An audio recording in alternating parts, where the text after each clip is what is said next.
Hello everyone, welcome back to my YouTube channel safety trainer Asif Sayyed. आज के इस video में हम लोग बात करने जा रहे हैं root causes of industrial accidents के बारे में। तो बिना किसी देरी के आइए वीडियो को शुरू करते हैं। हमारा सबसे पहला क्वेश्चन है, मूल कारण का मतलब क्या होता है? What is the definition of root causes? तो इसका आंसर है, मूल कारण किसी दुर्घटना या घटना के पीछे की असली वजह होती है।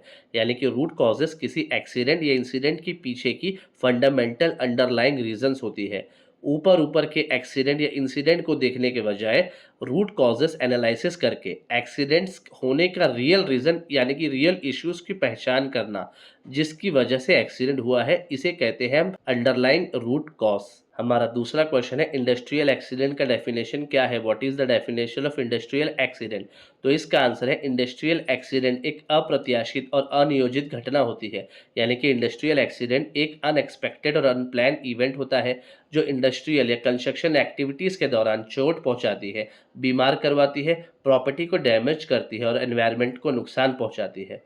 हमारा तीसरा क्वेश्चन है, इंडस्ट्रियल एक्सीडेंट्स के टॉप 11 रूट कॉजेज क्या है? What are the top 11 root causes of industrial accident? तो इसका आंसर यानी कि 3.1 है, मानवीय त्रुटि यानी कि human error.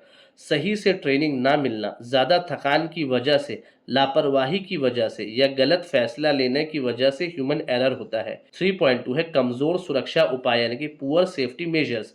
Personal protective equipments की कमी और स्टैंडर्ड ऑपरेटिंग प्रोसीजर्स का पालन ना करना। 3.3 है, उपकरण विफलता यानी कि इक्विपमेंट फेलियर। खराब टूल्स, पुरानी मशीनरी या मेंटेनेंस की कमी की वजह से एक्सीडेंट होना। 3.4 है, असुरक्षित कार्य परिस्थितियां यानी कि अनसेफ वर्किंग कंडीशन। जमीन की सतह से लोग फिसल रहे हैं, खराब रोशनी और ज्यादा शोर। 3.5 है, आग और विस्फोट यानी कि fire and explosion. Flammable materials, खराब वायरिंग और केमिकल्स का गलत तरीके से इस्तेमाल करना। 3.6 है, यांत्रिक प्रभाव यानी कि mechanical impact. Falling objects, crush injuries या फिर मशीन में फंसना। 3.7 है, रासायनिक खतरे यानी कि chemical hazards, toxic leaks, improper storage और डेंजरस मिक्सिंग। 3.8 है, विद्युत समस्या यानी कि electrical issues, short circuits, expose wire या फिर गलत अर्थिंग। 3.9 है, कार्यस्थल का तनाव और थकान यानी कि वर्क प्लेस स्ट्रेस एंड फटीग्स, ज़्यादा देर तक काम करना, मानसिक थकान और ध्यान की कमी यानी कि मेंटल एग्जॉशंस और रिड्यूस फोकस। 3.10 है, कचरे का गलत निपटान यानी कि improper waste disposal, industrial waste का अनसेफ हैंडलिंग। और 3.11 है, खतरनाक क्षेत्रों में अनधिकृत प्रवेश यानी कि unauthorised access to hazardous area, बिना ट्रेनिंग के रेस्ट्रिक्टेड जोन में एंटर होना। ये सारे के सारे top 11 root causes of accident है, इंडस्ट्रियल एक्सीडेंट। हमारा चौथा क्वेश्चन है, इंडस्ट्रियल एक्सीडेंट को कैसे रोके? How to prevent industrial accident? तो इसका आंसर यानी कि 4.1 है, प्रॉपर ट्रेनिंग प्रोवाइड कराकर और रिफ्रेशर कोर्सेज कराकर।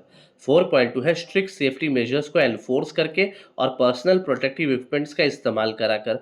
4.3 एक्सीडेंट्स को रोक सकते हैं हम इक्विपमेंट्स का प्रिवेंटिव मेंटेनेंस करके और रेगुलर इंस्पेक्शंस कराकर। 4.4 है, मेंटेन करें सेफ वर्किंग कंडीशन जैसे लाइटिंग, फ्लोरिंग या नॉइस कंट्रोल। 4.5 है, proper fire safety measures, systems और केमिकल हैंडलिंग प्रोसीजर्स को इम्प्लीमेंट करें।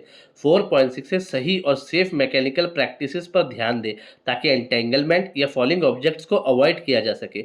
4.7 है, खतरनाक केमिकल्स को लेबल करके और सही तरीके से स्टोर करके। 4.8 है, रेगुलर इलेक्ट्रिकल इंस्पेक्शंस करें और प्रॉपर अर्थिंग इंश्योर करें, चेक करें उसे।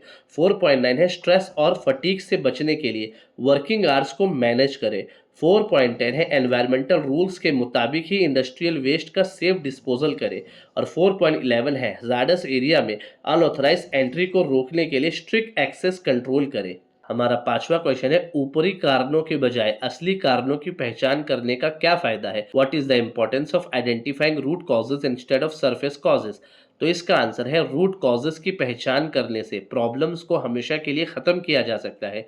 और सरफेस कॉजेज क्या करता है? सिर्फ ऊपर ऊपर से सिम्टम्स का इलाज करता है, लेकिन रूट कॉजेज हटाने से सेम एक्सीडेंट से बचा जा सकता है। हमारा सिक्स क्वेश्चन है, इंसानी गलती खराब सुरक्षा उपायों से कैसे अलग होती है? How does human error differs from poor safety measures? तो इसका आंसर यानी कि 6.1 है, इंसानी गलती यानी कि ह्यूमन एरर। ये जो ह्यूमन एरर है वो खुद की गलती की वजह से होती है, जैसे लापरवाही, थकान या गलत निर्णय यानी कि निग्लिजेंस, फटीग या मिसजजमेंट। और 6.2 है, कमज़ोर सुरक्षा उपाय यानी कि पुअर सेफ्टी मेजर्स। ये सिस्टम फेलियर्स की वजह से होती है, जैसे पर्सनल प्रोटेक्टिव इक्विपमेंट्स की कमी, एसओपी यानी कि स्टैंडर्ड ऑपरेटिंग प्रोसीजर्स का ना होना या वीक सेफ्टी कल्चर। तो इससे ये पता चला कि ह्यूमन एरर्स पर्सनल यानी कि खुद की गलती से होती है और poor safety measures system failures की वजह से होती है। हमारा 7th क्वेश्चन है, इंडस्ट्रीज में प्रिवेंटिव मेंटेनेंस क्यों जरूरी है? Why is preventive maintenance critical in industries? तो इसका आंसर है, प्रिवेंटिव मेंटेनेंस ये इंश्योर करता है कि उपकरण सुरक्षित और कुशलता से काम करे, यानी कि इक्विपमेंट सेफली और एफिशिएंटली रन करे। इससे मशीन्स की खराबी कम होती है, टाइम की बचत होती है, इक्विपमेंट खराब होने से होने वाले एक्सीडेंट्स रोके जाते हैं और रिपेयर कॉस्ट भी कम हो जाता है। हमारा 8वां क्वेश्चन है, हादसों को रोकने में स्ट्रेस मैनेजमेंट की क्या भूमिका होती है? What role does stress management play in accident prevention? तो इसका आंसर है, स्ट्रेस मैनेजमेंट से वर्कर्स का फोकस इंप्रूव होता है, थकान कम होती है और ह्यूमन एरर्स भी कम होता है। मेंटल हेल्थ अच्छा रहने पर वर्कर्स अपना काम सही से करते हैं और एक्सीडेंट से बचते हैं। हमारा 9th क्वेश्चन है, अनधिकृत एक्सेस इंसिडेंट के दो एग्जांपल्स दे। Give two examples of unauthorised access incident. तो इसका आंसर यानी कि 9.1 है, बिना परमिट के एक अनट्रेन कॉन्ट्रैक्टर का कन्फाइंड स्पेस में एंटर करना। और 9.2 है, बिना पर्सनल प्रोटेक्टिव इक्विपमेंट्स पहने किसी वर्कर का रसायन भंडार क्षेत्र में प्रवेश करना, यानी कि बिना पीपीई के किसी वर्कर्स का केमिकल स्टोरेज एरिया में एंटर करना। सब्सक्राइब।